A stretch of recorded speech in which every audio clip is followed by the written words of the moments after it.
제가 자꾸 이제 이해시가 아니고 시간 피해시 상무이사 한진입니다. 반갑습니다.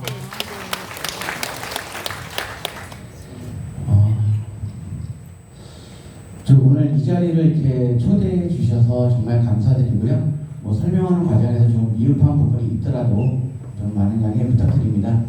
저희 주식회사 신한 PNC는 저희 93년도부터 지금 30년이 넘은 정비사업 전문 관리 업체입니다. 저희 주요 사항으로 말씀을 드리면 저희가 이제 반포 3차 원벨이라고 해서 저희 회사가 지금 그 3,216세대 정도 진행을 하고 있고요.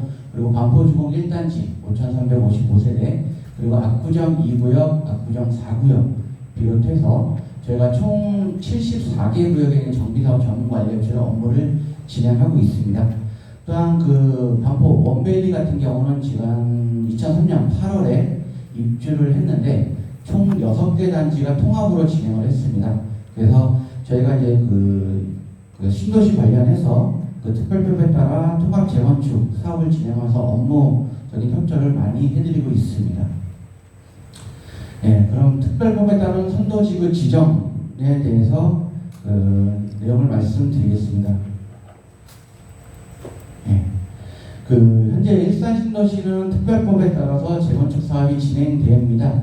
노후 관련돼서 노수, 층간소음, 주차장 등 열악한 정수 여건으로 주민들의 삶의 질이 저하되어 있거나 규격화된 베드타운 인구 및 산업 구조 변화 대응 한계, 그리고 정비소의 일시 발생, 그것에 따라 계획도시 특성으로 고려한 질서 있고 체계적인 정비를 위한 특별법이 마련된 부분입니다.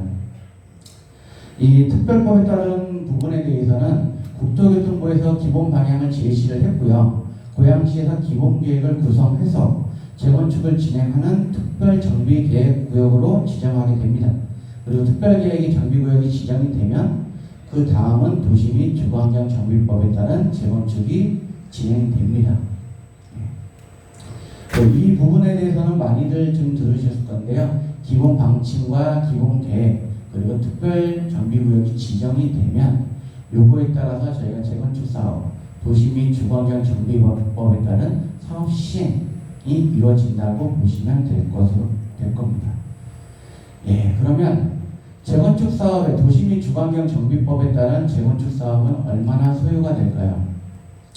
정비계획과 관련된 부분에는 5년, 그리고 안전진단, 그리고 정비계획과 관련된 부분이 5년 정도 예상이 되어지고요.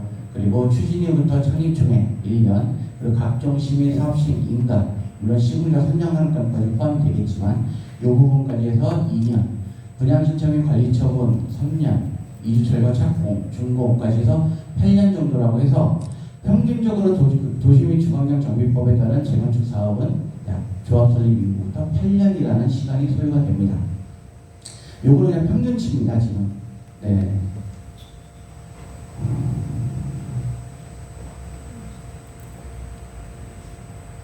예. 그럼 선도지구에 따른 절차 부분에 있어서 앞서 많은 말씀들을 하셨는데, 선도지구가 지정이 되면 확실히 사업 추진 절차는 줄어듭니다. 기간 자체는. 왜냐하면 정비계획 특별법에 적용이 돼서 기본계획 수립과 이제 특별법에 따른 구역 지정이 이루어지면 그거에 따라서 저희가 사업 시행 단계를 많이 돌입하게 되고, 선도지구 관련돼서는 목표가 2027년에는 착공, 그리고 2030년엔 입주로 이루어지기 때문에 약 재건축 사업과 도시 및 주거환경 정비법의 절차와 선도지구 절차를 비교했을 때 기간은 약 6년 정도 단축될 것으로 예상되어집니다. 예, 특별법에 따른 선도지구 지정될 경우에는 이제 2027년, 2030년도에서 적용이 되어지고요. 특별법에 대한 조건, 주요 내용들이 있습니다. 저희는 면적, 노후도 모든 게 지금 충족이 되어져 있습니다. 그리고 특별법에 따라서 저희가 이제 특별정비구역 지정으로 되어져 있는데, 요거는 새로운 개념이 아닙니다. 도시 및 주거환경 정비법에 따른 정비구역 지정이 특별법에 따른 선도지구 특별법에 따른 특별정비구역으로 명칭이 새롭게 바뀌는 거고요.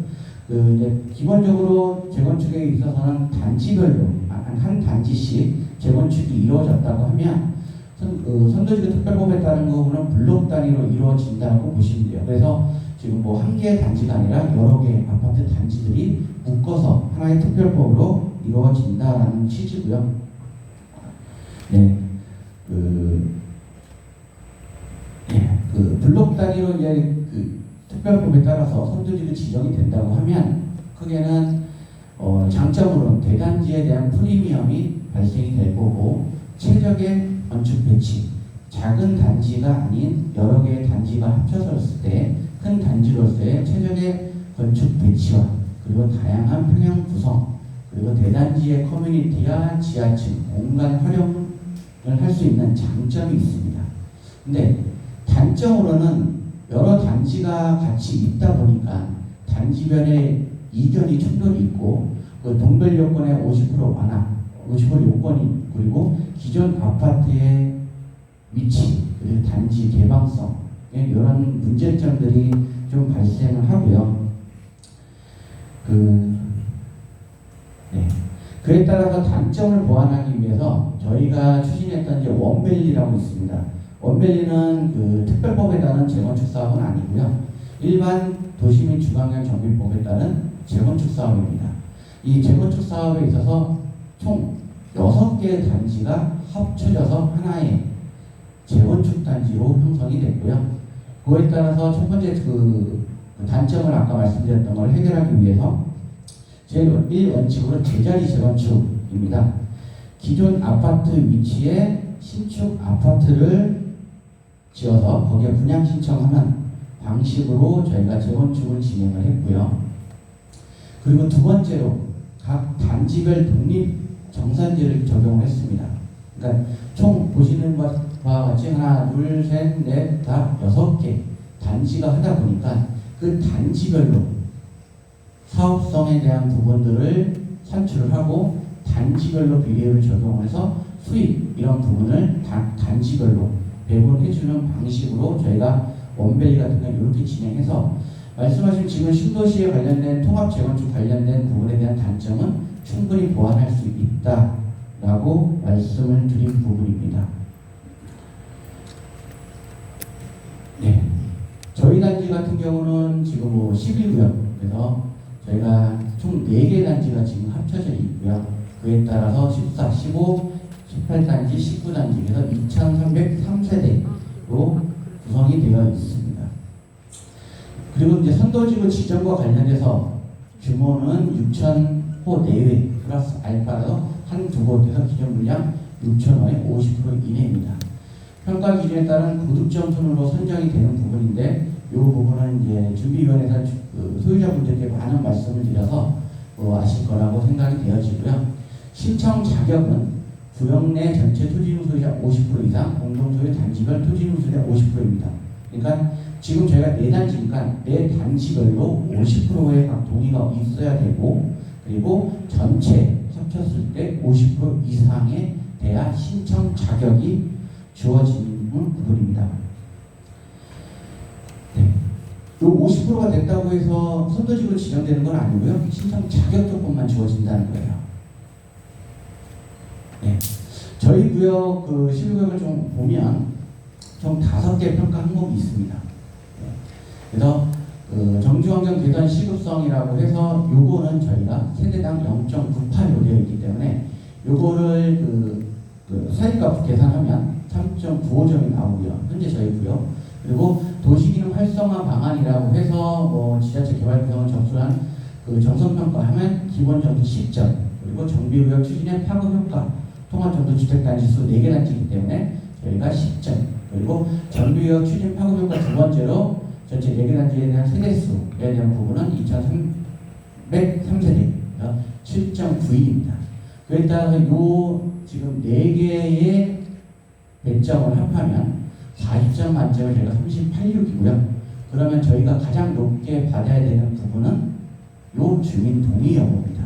그래서 왜 주민 동의 여부가 60점이냐라는 부분에서 아까 이제 질문 자체는 왜 국토교통부나 고용시에서 이걸 발표를 할 때 왜 주민 동의를 가장 큰 점수로 했느냐라는 부분에 있어서 질문에 있어서는 제 개인적인 답변은 주민분들이 선도지구로서 재건축을 할 의사가 얼마나 있느냐.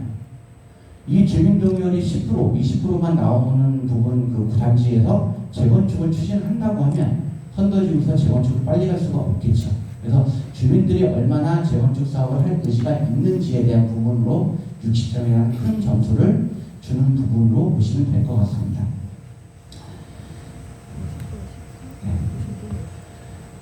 요거는 주변 단지를 좀 조사를 한 부분인데요. 아까에 대한 동의를 제외하고 요 부분을 다면 저희 14, 15, 18, 18 문천 구역에 대해서 31.86, 강촌 같은 경우 31.71, 그리고 후곡 7, 8, 문천 12는 31.86, 그리고 후곡 3, 4, 10, 15, 3.69입니다. 그럼 고정값은 40점 만점에는 저희가 제일 높아요. 그러면 동의율에 대해서 좌지우지가 되겠죠. 이제 어떤 구역이 선도지로 지정할 수 있느냐에 대한 부분은 요거는 거의 대동소이합니다. 그러면 동의율에서 가장 큰 부분이 차지를 할 부분입니다. 고정값이 아닌 이제 변동값, 주민분들의 동의에 대한 변동값으로 말씀을 드리면 95점은 60점입니다. 저희가 또 50점이면 50%면 10점, 51점은 1점, 11.1. 그래서 1%당 11의 차이가 납니다. 11%. 그럼 10%면 11%가 나겠죠. 그렇기 때문에 이 동의율이 60점을 하기 위해서 가장 중요하고요. 저희가 90점을 받았을 때 앞서 그 해당 구역들이 95%면 6%에 대한 부분 차이가 납니다. 그러면 저희는 동의율 때문에 선도지구 지정이 안 될 수 있다. 그래서 준비위원회에서 소유자분들께 말씀드리는 동의서 작성 방법이라든가 동의서 안내하는 부분 이런 것들을 말씀드리는 이유가 요거의 동의율로 인해서 선도지구가 지정이 되고 안 되고 하기 때문에 한 분이라도 동의서를 제출해 주십시오 라는 내용들로 계속 홍보를 드리고 있는 거고요. 그럼 왜 선도지구를 해야 하는가 라는 부분입니다. 지자체의 적극적인 지원이 이루어집니다. 선도지구 자체는 앞서 말씀드린 것처럼 국토교통부나 고양시 물론 자체부에서 지금 적극적으로 지원이 이루어지기 때문에 기간이 27년, 30년의 목표를 갖고 있는 거고요. 그에 따라서 재건축 속도가 좀 빨라집니다. 앞서 제가 이제 도시및 주거환경 정비법에 따른 재건축 절차와 선도지구 지정의 특별법에 따른 재건축 시행 기간에 대해서 약 6년 또는 7년 정도의 차이가 있다고 볼 수 있잖아요. 그렇기 때문에 선도지구를 지정을 하게 되면 저희가 재건축 사업을 좀 더 빨리 할 수 있다. 그리고 이주단지 조성 관련해서는 고양시에 진행하겠지만 저희가 이제 3년 또는 4년 후에 2030년에 진행이 된다고 하면 그 다음 후발 주자는 3년 또는 4년 있다가 특별법에 따른 재건축 사업을 추진하기 때문에 그 단지는 최소한 3, 4년은 기다려야 된다라고 보시면 될 것 같아요. 그래서 모든 단지들이 선도지구에 대해서 지금 처음으로 열을 올리고 하는 이유가 재건축 사업을 하기 위해서는 빨리 진행해야 되기 때문에 나중에 3, 4년이나 격차가 발생하는 부분을 좀 더 줄이고자 저희가 선도지구 동의서를 빨리 지금 받고 있는 부분입니다. 네. 선도지구에 관련돼서는 앞서 이제 말씀드린 것처럼 5월 22일 날 선도지구 선정 계획안이 발표가 됐고 지자체 공모가 6월 25일입니다. 그리고 공모의 접수 기간은 9월, 10월인데 9월 23일부터 27일까지에 대한 접수가 이루어집니다. 그거 부분 관련해서는 각 모든 신도시별로 양식이 좀 다르고 평가 기준이 다르긴 하지만 동의와 관련된 부분의 배점 높은 거는 가장 큰 부분이고요. 그에 대한 부분들을 정리를 해서 9월 23일부터 접수를 받으면 11월달 선도지구가 지정이 됩니다.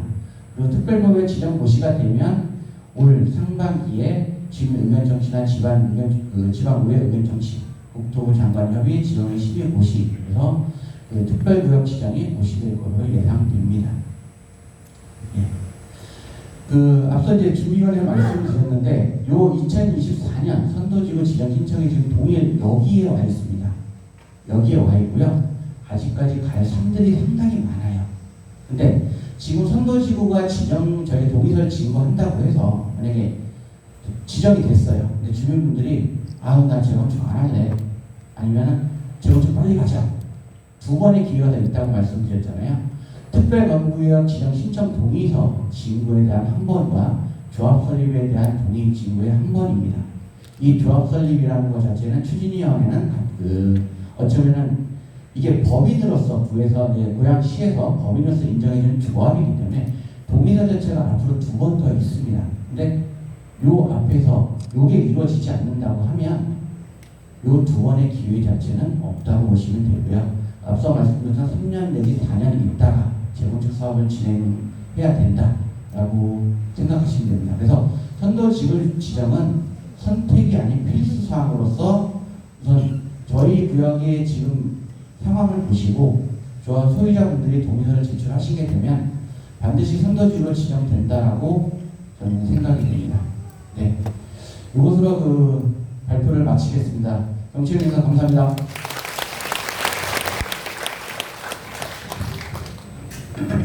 네, 신한 PNC 한진희 상무님의 좋은 설명 감사드립니다.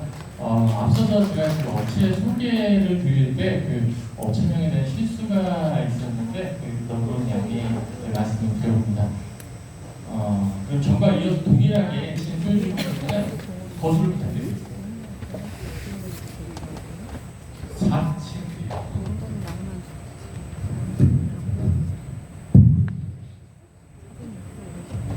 잠시만 기다려주시면 마이크를 가지고 가겠습니다.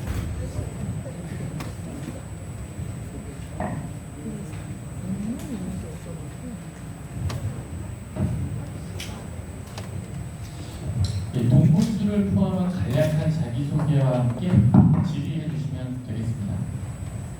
저 농촌마을 시구단지 1503동 807호인데요. 소유주고요. 근데 아까 처음에 여러 가지 다 봤는데 여기가 참 주위 환경도 좋고 다 좋은데 집값이 그렇게 비싸지가 않아요.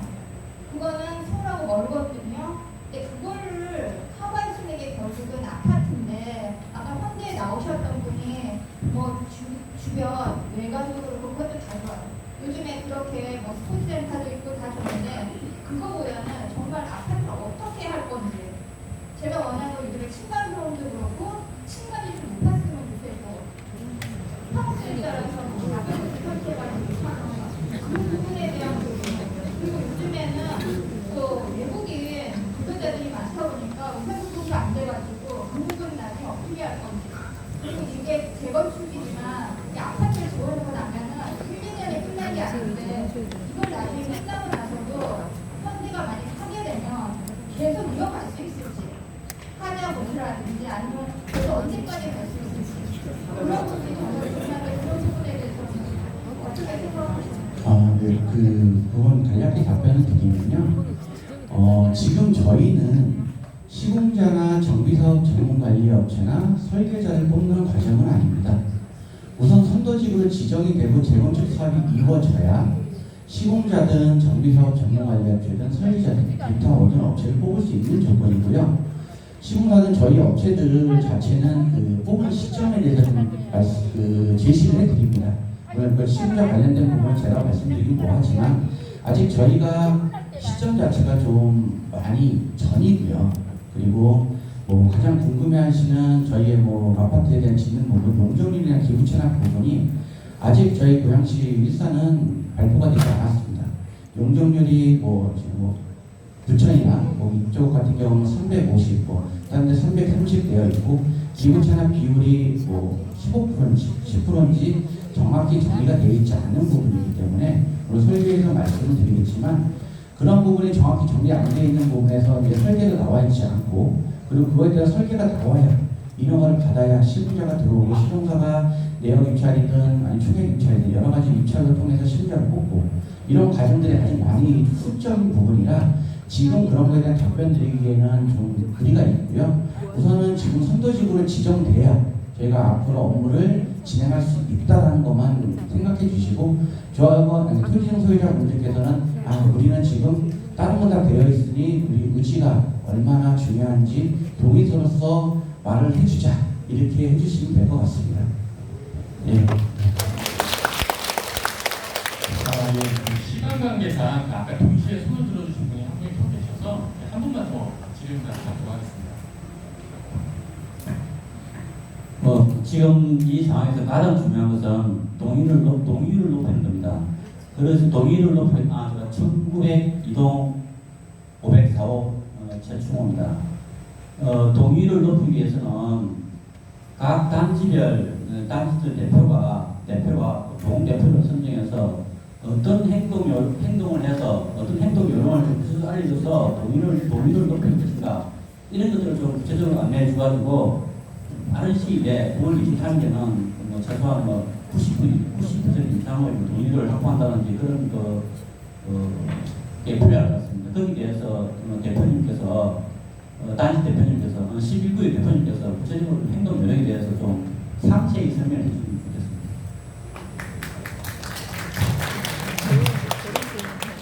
질문이 신무역 대표한테 많이 쏟아지는 것 같은데, 제일 중요한 건 저희들도 진짜 100방으로 뛰고 있거든요. 뭐 한년 30도 이상의 온도에서도 동타게 하면서 딱 거꾸로 흘러가면서 하고 있는데, 제 주민 소유주분께 부탁드리고 싶은 것은 봉사자가 너무 없습니다. 저희들 4명 갖고는 할 수가 없거든요. 단지 관리소나 아니면 단지 위원장님들이 단톡방에서 봉사자가 필요하다 그러면은 봉사 신청만 좀 해주시면 아마 충분히 가능할 것 같습니다. 저희들 계획이 다 있고 단계 계획을 다 가지고 있으니까 일단 지금 단계에서는 사람이 제일 부족한 것 같으니까 그것만 좀 채워주시면 나머지는 저희가 다 채워서 나가겠습니다. 감사합니다.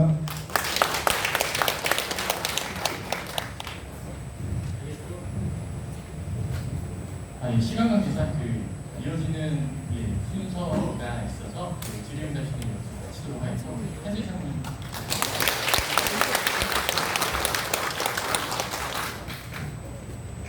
그럼 다음으로 준비한 식순으로 여러분들이 아마 가장 궁금해하실 부분들일 겁니다. 계략적인 여러 가지 수치들도 확인해 보실 수 있으실 거고요. 나우동인 건축의 정재기 책임